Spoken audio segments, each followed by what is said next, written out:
পুজো তো আর হাতে গোনা কয়েকটা দিন। তোমরা সকলে কে কী কেনাকাটা করলে একটু শুনি। হ্যালো এভরিওয়ান, আমি তোমাদের সৌমনা। আজ আবারও আমার একটা ছোট্ট মিনি ভ্লগে তোমাদের স্বাগত জানাই। পুজো চলে এসেছে, আর বাঙালি হয়ে কেনাকাটা করব না তাহলে তো ঠাকুর পাপ দেবে।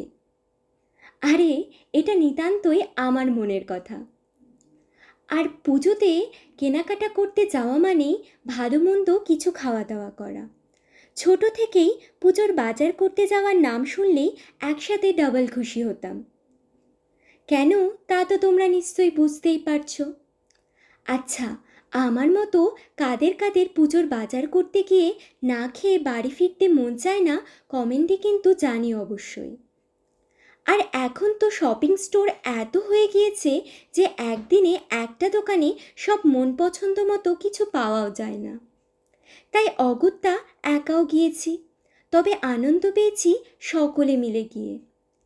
আর দেখতেই তো পেলে, সকলে মিলে গিয়ে খেয়েছিলাম বহরমপুরের বহু পুরনো দোকান নির্মলের মোগলাই আর কাটলেট। আর কি কি শপিং করেছি তা তোমরা পুজোর ব্লগেই নিশ্চয়ই দেখতে পাবে। আজকের মতো এটুকুই। তোমরা কিন্তু ফলো কিংবা সাবস্ক্রাইব করতে ভুলো না।